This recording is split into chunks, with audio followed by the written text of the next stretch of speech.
So continuing on from my last video, I'm currently on the walk, so I'll express some of my thoughts and my opinions in this video. Your agreement is not necessary. This is just me, my experience, stuff that I happened to me, or thoughts that I've arisen thereout of, and it's just my reality. So back to the fasting lifestyle. Now, I'm of the perfect opinion that this fasting lifestyle, I mean, I've known about fasting, you know, at least the vast majority of my life, you know, but fasting has always been attributed to the spiritual aspect, i.e. Lent, you know, 40 days Christ fasted in the desert when the devil saw him. In addition to that, you've got I can't remember, 1 day penance, where in that whole 24-hour period you do not drink or you do not eat. It's also in the scriptures. I've forgotten what day that is. Day of I forgot what it's called anyway, but that's in there. Of course, we know about Ramadan and their dry fasting for daylight hours. It's been going on for a long time, and I've always remarked that I had a Muslim fellow who I used to work with, really gentle, really kind, excellent, brilliant guy, you know, shame about the religion, but the guy himself is actually amazing.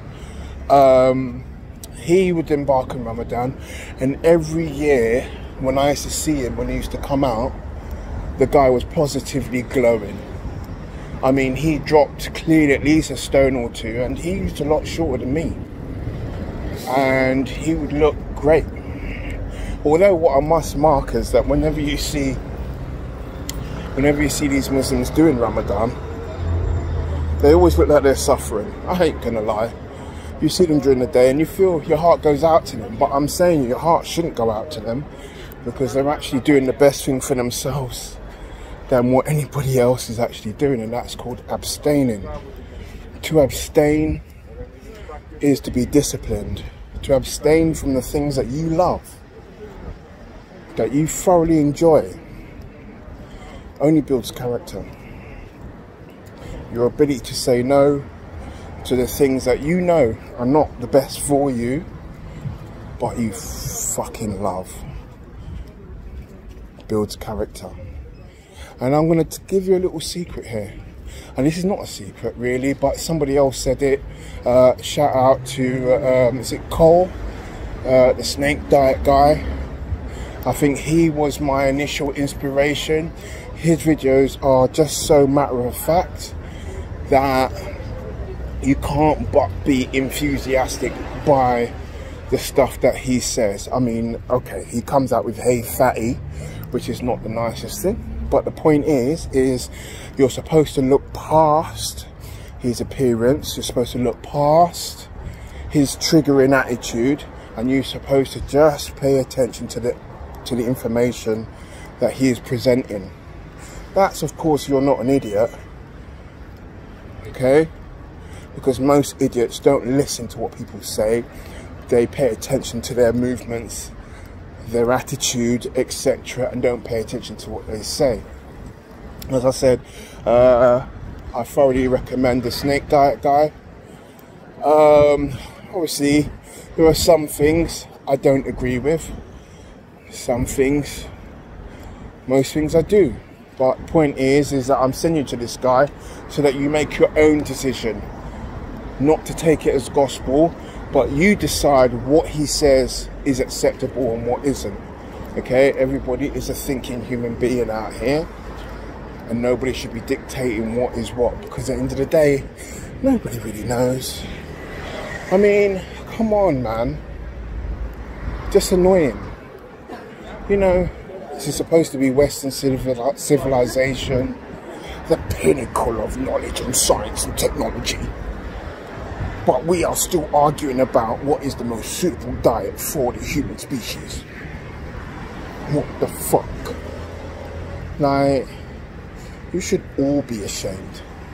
And when I say you all you so-called experts, all you so-called medical geezers, all you so-called hospitals, all you so-called pharmaceutical companies, you're only out here to make money. Like the rest of us, but some of us actually believe what you say. You know, we figured that that white coat, that white priestly coat that you wear, the new priest of the new age, is somehow gives you authority behind the things that you say. And people have literally died of this. They have literally died from doctor's advice. I mean, chemotherapy. When did they first start chemotherapy? Help me out here. When did they start? What was that? 1940s, 50s? I don't know. All I know it was a long time before I was even born, before they brought in chemotherapy. And the point, what's my point about this? Is how much billions on top of billions, yeah?